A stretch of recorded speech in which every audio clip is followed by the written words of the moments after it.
There is nothing I love more than a good mystery story. Whether it's classic detective novels like the Maltese Falcon, more modern televised sleuthing shows like Twin Peaks, and even mystery movies like The Brilliant Clue or Knives Out. Unfortunately, I can't say the same for mystery-focused video games, which have been a little bit hit and miss. In LA Noire, the crimes don't require any sort of thought on the player's part to solve, because Cole's magical ability to tell whether a bit of evidence is going to be useful or not makes investigations a cinch.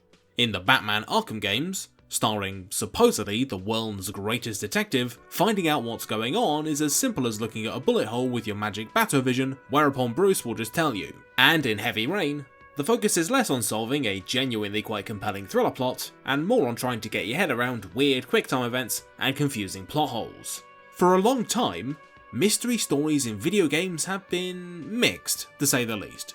But over the last year, a mountain of utterly fantastic games built around solving mysteries have come out of nowhere and have completely changed my mind. I'm talking about stuff like Disco Elysium, Heaven's Vault, and Outer Wilds, as well as a few others. But what did they do differently that means I now suddenly like mystery games? I think 2019's mystery renaissance is down to the fact that all of these games go back to the roots of what makes a mystery fun to solve in the first place. So, what does make a mystery fun to solve? Well, my dear viewer, it's quite elementary. The best mystery stories are the ones where you as the reader, viewer or player are given all the tools you need to crack the case using nothing but the available evidence and your own brainpower. In Sherlock Holmes and the Adventure of Black Peter, it's perfectly possible to suspect that Black Peter was murdered by a fellow sailor and not this Cockney scamp before Sherlock Holmes. You can do this by noting that the tobacco and rum found at the scene of the crime are favoured by seamen, suspecting that Black Peter has a few skeletons in his closet, and that it would take considerable skill with a harpoon to pull this off.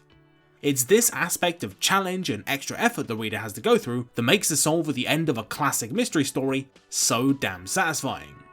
You could almost say that a good mystery is kind of like a puzzle, set by the author to be solved by the audience. And you wouldn't be too far from the truth. Just as the investigator in a good crime thriller is running around trying to figure out who done it and matching wits with a criminal mastermind, so is the reader engaging in their own competition against the author. A mystery, just like a puzzle, is also bound by rules. If you cheat by skipping to the end, or the author cheats by not having everything be explainable, then the integrity of the challenge is broken and the payoff at the end is ruined. A great mystery game doesn't need quick-time events or a big open world or stealth action mechanics to make it a game, because mystery stories are pretty much already games, taking the form of a single massive abstract puzzle. Unfortunately, making a good mystery game is a bit harder than just slapping an existing story on top of a level you can run around in. In books, movies, and TV, authors are able to pace out clues and tightly control what their audience gets to see and when. However, in video games, players need and expect a degree of freedom. This can lead to them solving the case too early, not finding critical evidence, or just getting lost and confused. Trying to control the players by forcing them to investigate in a certain way cheapens the act of solving the mystery, but just leaving players to their own devices might lead them to having a less satisfying or outright broken experience. It's a real conundrum. But when a truly special game does manage to sidestep these problems, they can create an experience even better than the genre-defining greats, because the solve comes entirely under the power of the player. Now, I could ramble about how much I love classic whodunits forever, but instead, I'm going to break the structure of a good mystery down into what I think are its most important parts: questions, evidence, twists, and the solve. I'm going to go through these four one by one to work out how more recent video games create a compelling mystery without falling into the traps of their predecessors. Let's start with questions, shall we? Because the fun of mystery stories is contained within the narrative itself, it's important to immediately hook players and get them engaged in the inner workings of the story itself. And the best way to do that is to get them asking questions. The central conundrum of Outer Wilds is an incredibly complex solar system spanning sci-fi adventure. But by using a light touch, it's able to get players interested in finding out what's going on without intimidating them by seeding interesting questions all over the starting planet of Timber Hearth. This big spooky statue head was found on Giant's Deep, these weird gravity distorting crystals and nomite artifacts were found on Brittle Hollow, The ruins at Timberhearth's Pole give you some juicy details about Ash Twin and Ember Twin, and the route to Dark Bramble starts with this cute little anglerfish guy and this weird plant that crash landed nearby that is somehow able to teleport your drone into Dark Bramble itself. Each of these little clues pose interesting questions to particular kinds of players, and give them a concrete goal and destination to investigate first. If those weren't enough, you can also track the signals of your fellow astronauts. There's one on each major planet, and each one points you to an introductory mystery to help you get to grips with their respective locales. By splitting up a larger mystery into smaller parts, each with their own associated questions and puzzles, you can prevent players from getting overwhelmed and also control where they go first to stop them accidentally solving things too quickly. However, it's important to keep the process of asking and attempting to answer questions moving along at a good pace. The more time players spend away from the story doing other things, the greater chance there is that they'll forget connections between ideas, lose track of what they're supposed to do, or simply get bored. By making getting that information as smooth as possible, players can spend more time doing the fun stuff. Heaven's Vault is just brilliant at this. The game sees you translating ancient writing to figure out some even older spooky mysteries. And because you've got to piece together the story from fragments of text, making sure that you can reasonably deal with the mountains of information you get given is critical. Instead of requiring you to write down every word and translation in the game, Heaven's Vault stores all of your findings in a single massive timeline based on when a liar thinks they're from, and on a different screen that tracks when you acquired them, along with the description of the item and how you got it as well. This is especially helpful for when you unearth some bombshell evidence and need to change your translations to fit. An inscription you might have thought was Empress Banished Rebels might have actually been Empress Buried Robots. And rather than having to go through your notes and change everything, Heaven's Vault helpfully updates all your translation attempts as you change your mind. The aim here isn't to make the mysteries easier, just to reduce the amount of busy work and keep the solves coming. Ancient words using similar characters often have similar meanings, and so rather than having every puzzle be an exercise of pausing, meticulously comparing words and then deciding on a meaning, Heaven's Vault simply shows you some similar looking guesses, crucially, without telling you whether you're right, brilliantly simulating the way cognitive biases can lead you astray, as well as giving things a much more even pace. Return of the Obra Dinn might be from 2018, but it hits many of the same notes. The nautical mystery on offer here is a deeply interwoven and incredibly complex logic grid of names, causes of death, and jobs, but the Obra Dinn makes sure that the act of collecting the evidence needed to work out who's who is as easy as possible. Locations of vignettes are automatically noted, the game tells you who appears where, and even gives you transcriptions of every conversation. These details are all crucial to solving the mysteries of the Obra Dinn, but simply doing data entry isn't much fun, so the game just skips it for you. Helping the player too much though can have its downsides. If the mental game between designer and player gets too easy, people are just going to get bored. Messing with the player's expectations is a crucial element of mystery stories, and it's why they're so fond of twists and fakeouts, because these literary techniques are an excellent way to stop the audience from getting complacent. The great Hypnospace Outlaw uses twists to keep the player on their toes and stop them from thinking too rigidly, because the game's best puzzles are all about using readily available information in new and interesting ways.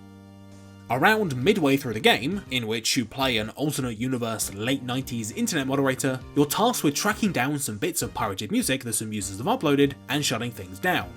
But it quickly becomes apparent that you aren't going to be able to find it on the regularly accessible web pages, and you'll need to do a bit of digging.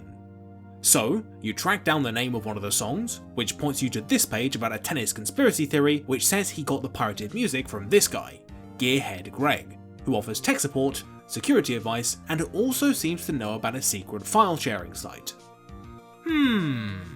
So, this site called Flist needs a login to access, and we know Gearhead Greg is a member, so we need to find his password. Players will quickly spot that Greg has a whole page dedicated to teaching people how to set a secure password, using your age, location, and favourite hobby. He even references himself in the example. And it's at this point that experienced puzzle solvers who followed the obvious breadcrumbs will roll their eyes at the tried and true hidden in plain sight password and input the code, only to be told that they're dead wrong. It's pretty clear that the Hypnospace devs knew that players would think they were really clever for inputting the example password, because as far as I'm aware, it doesn't actually work anywhere at all. It's a great little joke at the expense of people who thought that they were a little bit too clever for the game, like me, and helps bring the player down a few pegs. These little jabs don't stop the investigation in its tracks, but instead encourage players to look a level deeper and challenge themselves, rather than settling into a routine based on what tropes and techniques they've already seen. It's important for the mystery designer to stay one step ahead of the player. If a player tackles a mystery with narrative patterns that they're already familiar with, it's very possible that they'll solve the case just by recalling a different story that did this twist already, instead of actually engaging with the puzzles that the designer worked so hard on. The first case of the third Phoenix Wright game is a really memorable example of this. The witness, one Miss Dahlia Hawthorne, is so lovely and so sickeningly saccharine at all times that it's impossible not to immediately see the twist of her actually being evil coming about 8 million miles away, because the game has already pulled this trick several times already. What's supposed to be a cool shock moment that sets up a genuinely quite sad ending to the case, as well as a recurring villain, loses a lot of impact because of just how easy it was to work out the killer's real identity and motive long before you're supposed to. Let's quickly recap before we continue. Mystery stories are all about solving puzzles contained within a narrative, and for those puzzles to be solvable in a fun way, players need to be free to ask and answer questions. It's got to be easy to gather up the information you need, and the answer can't be too predictable. Well, the trick to a good solve, just like I said in the beginning, is in the challenge of proving to the game and to the designer that you've solved the mystery and know what happened. Only then can you get the fantastic payoff of watching all your hard work slide neatly into place and getting to admire the mystery being unravelled. But it's not always that easy. Players will, often unintentionally, try to skip around actually working this stuff out, and accidentally rob themselves of the satisfaction of the solve. This is a real problem in games like The Vanishing of Ethan Carter, where the central mystery is pretty good, but the mechanics of the game mean that you don't actually have to understand what's going on in order to proceed. For example, these timeline assembly puzzles where you test your knowledge of the evidence and context by putting together snapshots of the past in chronological order are significantly quicker and easier to brute force than they are to actually understand, whereupon they'll just tell you what happened anyway. The important thing is to make solving the case require that understanding, and to make it so that players are forced to engage with the mystery on its own terms in order to win. Her Story, and to a lesser extent Telling Lies, are great at this. Both games involve searching a database of video footage to collect evidence and work out what happened to either a mysterious woman suspected of murdering her husband, or a government agent who's gone undercover. Almost invariably, players looking to get the juicy details will search for stuff like murder or killed in order to get to the good bit of the story as fast as possible. But the games very cleverly only ever show the first 5 chronological results for whatever you type in, meaning that trying to skip to the big reveals just lands you with a bunch of useless filler. In order to find out the endgame details and the ultimate truth behind the game's plot, players will need to actually watch the videos and work out specific search terms that will lead them to later video files. In this way, the game forces you to understand and partially solve the mystery before you can progress, and as an interesting side effect, creates a nice narrative arc out of the disconnected footage, because players will likely encounter clips in broadly the same order. Tangle Tower requires players to assemble simple sentences using information and clues that they've gathered in order to prove that they've understood the connections between evidence and witness testimony. It's technically possible to brute force these connections, but between 8 different bits of evidence to pair up and 5 options on the 2 dialogue wheels, you're looking at 1,400 possible combinations per solve, and there are quite a few in the game, meaning that it's usually quicker to actually try and solve a puzzle than it is to try and skip past. This setup does have the nice side effect of allowing players to progress if they've almost solved a given clue though, because then they've only got a maximum of 7 things to try. A question, some evidence, a twist, and then the solve. But we're not done yet. Let's quickly take a look at how these ideas are combined in the instant classic that is Disco Elysium. Now, this is a heavily story-based game, so there will be some spoilers, but only for an early optional quest that I beat on the first in-game day. So if you want to skip ahead, that's fine, just go to this timestamp. Now, for everyone else, Disco Elysium is a game all about playing as an amnesiac detective trying to solve a suspicious murder. But I don't actually want to talk about that. I want to talk about a side mystery you'll find which I've named The Curse of the Doomed Commercial Area. It's a working title. So, let's break down how DE makes an interesting mystery in terms of those 4 steps. First, a question. Early on in your main adventure, you'll be able to quiz this library owner about what's behind this spooky curtain. Excuse me, officer. The back room is strictly for employees only. It turns out that she thinks the rundown building complex is haunted, and it's sapping the life out of her shop, which is failing so badly that she's forcing her daughter to work instead of sending her to school. Surely there can't actually be a ghost that seems to prey on capitalism, right? Either way, it's a hell of a mystery and neatly ties into the surreal and political themes of the game. Next up, evidence gathering. You and your lovely best friend Kim explore the ruined commercial area, finding what remains of rundown businesses like a gym, a taxidermy place, and what's clearly an RPG developer. Over time, by connecting the dots between bits of evidence, like this planning board and a scary polar bear fridge, you'll find out that all these businesses dreamed too big and ended up going broke. Third, a twist. It turns out that there's a hidden business still operating here, a novelty dice maker. This reveal opens up a whole load of new questions and forces you to reevaluate. Why did her business survive? Is she the source of the curse? Why does she stay hidden? By answering these new questions, chatting to Kim and quizzing the dice maker, you get to form a complete opinion on the case before heading back to the library owner for the solve. Here, you're faced with the question of not just why you think all these businesses seem to have failed, but what kind of person you are. Is the dice maker really a demon? Did these people all fail because they lost sight of true art TM? Are you a capitalist who just thinks all these people had terrible businesses? Or were all these passion projects doomed to fail because of the oppressive bourgeoisie rule over Reshevol? The important thing is that the conclusion to this case is yours to draw, and it feels incredibly satisfying to come to because it's the culmination of both your investigation into the world and also into your character.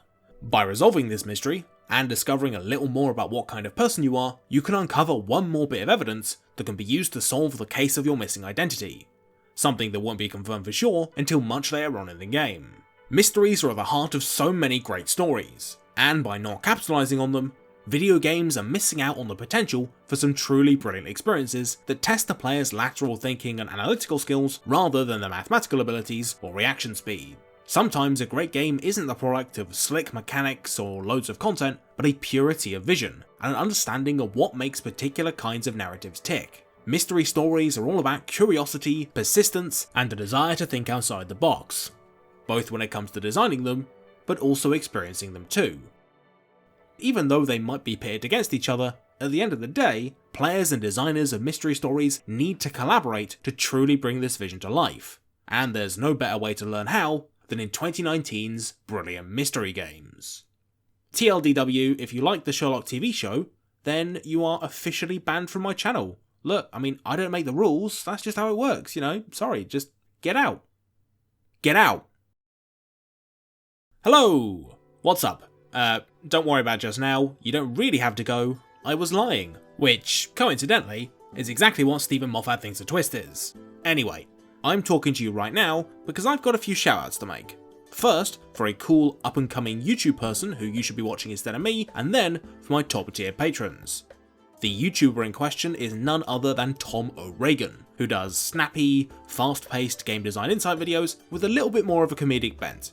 His stuff is a really great change of pace, and it's been interesting to watch his style evolve and grow over the last year. Go and show him some love.